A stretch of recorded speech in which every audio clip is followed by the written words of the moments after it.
Okay, today I'm going to show you a couple different spray paint ideas. We're going to kind of jump around because, of course, when I do some layering and whatnot, I want the layers to dry in between coats of spray paint. So the first one is just using the stencil, and a simple stencil form like that you can kind of do an all-over design. Okay, and I like to have the kids think about holding it about 2-3 inches above and spraying straight down, starting out with just kind of a popping motion so they don't get too much spray that goes underneath. Okay, so that's going to be our all-over design, kind of these bubbles here. Now you don't want to get them the stencils too close together while they're still wet, or it's going to smear the thing you just painted. But I'm just moving in like this and starting to build up some layers kind of as my background that I'm going to come back and spray over next. As you can see, if you make a stencil like that, it's going to make some nice kind of background that then you can build on top of, especially if you get a few different colors going.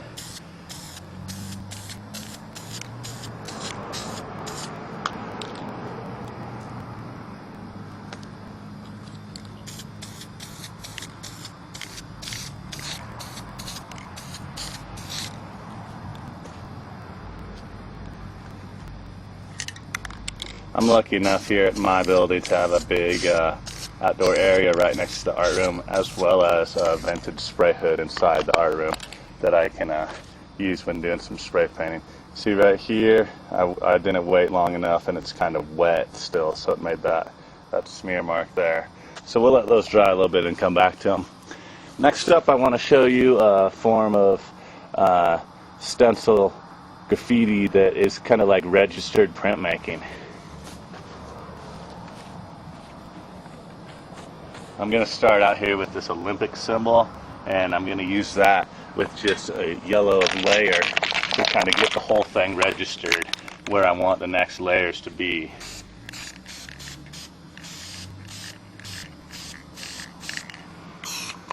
Oops. Alright, and we'll come back to that after it dries a little bit. Another cool one, of course, is just to use both sides of the stencil, so to use the mirror image. So here with the eyeball, we're going to do mirror image.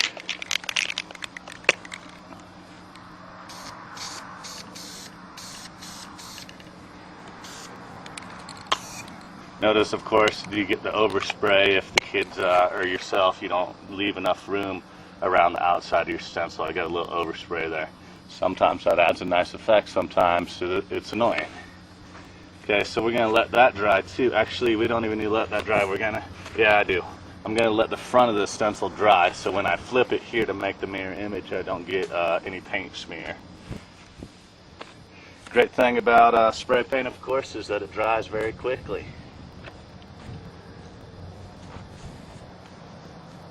So here's another one that I have, another idea of having, saving the inside of the stencil. So you can do two different types, a positive and a negative. So we're going to go in first and just do kind of the negative, where we'll get the outside edge.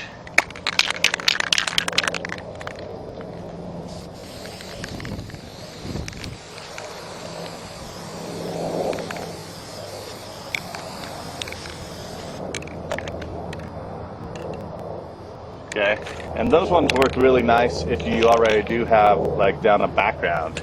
So like, let's go back over here where I have those bubbles in the background, and if we do that,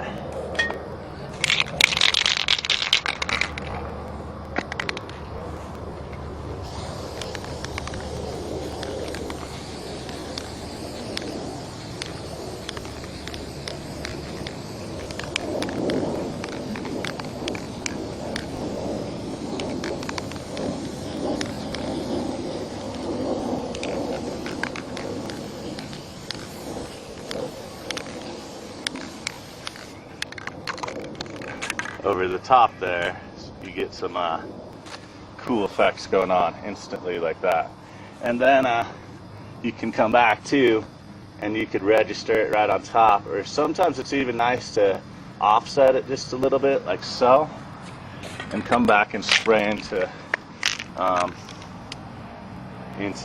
the cutaway shape.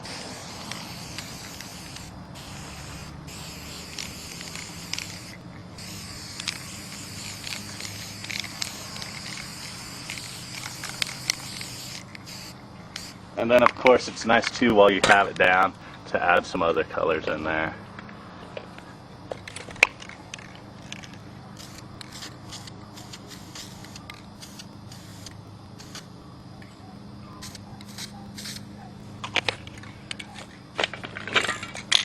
So you can build up layers that way.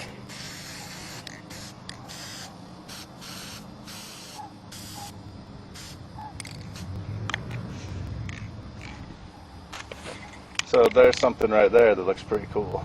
Alright, so back to the eye. Actually, let's go back to the eye. Now that the front of the stencil is dry, you can turn it over to make your mirror image.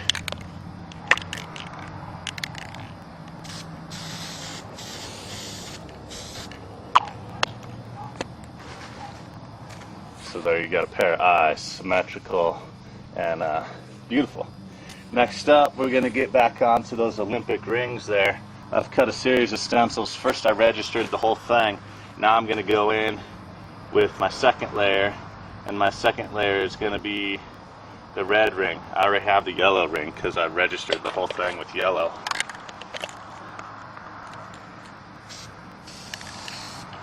Okay, and we're starting to build up some different colors. We'll come back to that. And while we're doing that, I'm going to show you a more complicated stencil that I cut out. This one here, I actually found an image I liked off the internet, and then I threw it into a print program and printed it in grayscale, and I decided then to cut out all of the black areas, and very intricate, and I of course wanted to leave bridges. I couldn't just cut everything that was black. I had to plan out where my bridges would go. So for your more advanced students, they can try something like this, cut out an intricate stencil, and those turn out pretty nice because you can get them to look pretty photorealistic.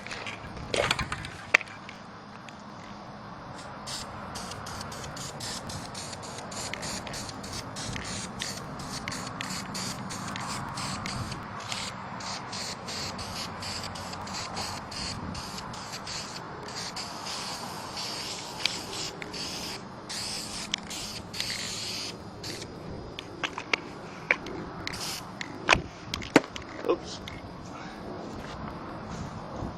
So you can kind of start to see the three guys there, and my plan is to build it up with some registered stencils of a couple different layers. First I'd do all the black, then I'd print another one of these, cut out all the medium gray, and then one to cut out all the white. And each time I register it down, I could spray paint it with those respected lights and darks and build up a nice picture. That's a lot more like what Banksy does with the photorealistic looking stuff on the wall.